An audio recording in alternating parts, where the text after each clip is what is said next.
ও ও বাজা যুবকেরা, আমার মুরব্বিয়ানেরা, বাবারা শুনে এখানে যিনি এখানে এই জন্য পৃথিবীর জমিনে যত আল্লাহর মাহবুব বান্দারা এসেছেন তারা এরকম মাহফিলে গিয়ে ওয়াজ শুনেছেন, আল্লাহর ওলি দরবারে গিয়ে বসেছেন, আল্লাহর ওলির হাতে হাতে আল্লাহর মাহবুব বান্দাদের সোহবত পেয়ে জিকির করে করে করে করে তারাও একটা সময় আল্লাহর ওলি হয়ে গিয়েছে। জোরে হয় না? আরো জোরে বলো, আরো জোরে বলো।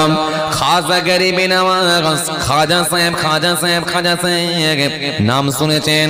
খাজা সাহেব আর এমনি খাজা সাহেব হয় না, তিনার পীর মুর্শিদ হযরত ওসমান হারুনি রাহমাতুল্লাহ আলাইহি হুজুরের দরবারে বসে হাতে হাত দিয়ে হুজুরের কদমে গিয়ে বসে হুজুরের হাতে হাত দিয়ে হুজুরের জুতা হাতে নিয়ে তবেই হয়েছেন খাজা গরিবে নওয়াজ।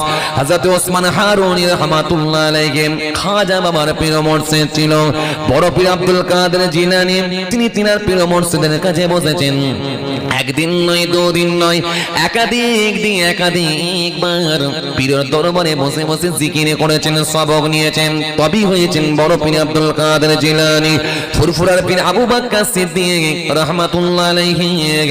আপনার দাদা হুজুর কেবলা, আমার পন্না না জানে হুজুর পীর কেবলা, এই খান পন্না না জানে হুজুর পীর কেবলা, এই আবু বকর সিদ্দিক রাহমাতুল্লাহ আলাইহি শুনে কেরি 52টা জেলার পীর মুর্শিদ ছিলেন। তিনি একদিনই আর দাদা হুজুর হয়ে যান না গো, তিনি সুফি ফাতিওয়ালি ওয়াইসি হুজুরের গোলামি করে হুজুরের পায়ের জুতো দুটো বগলের মধ্যে নিয়ে দীর্ঘদিন ধরে ঘুরেছিলেন। সুফি ফাতিওয়ালি ওয়াইসি হুজুর এত বড় আল্লাহর মাহবুব বান্দা ছিল, রাসূলুল্লাহর সঙ্গে যখন তখন দিদার হয়ে যেত, নবী পাকের সঙ্গে দিদার হতো। সেই সুফি ফাতিওয়ালি ওয়াইসি হুজুরের গোলামি করেছিলেন ফুরফুরার পীর আবু বকর সিদ্দিক রাহমাতুল্লাহ আলাইহি।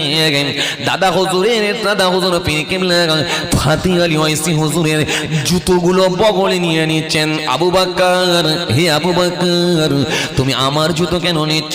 ওগো আমার ওগো আমার পীর মুর্শিদ, আপনার জুতো আমি ছেড়ে দেব না। বগলে করে নিয়েছেন আবু বকর হুজুর, বগলে করে নিয়ে হেঁটে হেঁটে যাচ্ছেন। মানুষগুলো দেখে মুচকি মুচকি হাসে। আবু বকর পাগল হয়ে গেছে, আবু বকর খেপা হয়ে গেছে। মানুষজন মুচকি মুচকি হাসতে লেগেছে, বগলে করে জুতো নিয়ে নিয়েছে। দাদা হুজুর কেবলার মনটা বড় খারাপ হয়ে গেছে। হুজুরের মনটা বড় খারাপ, হুজুরের মনটা বড় খারাপ হয়ে গিয়েছে। হুজুরের মুখটা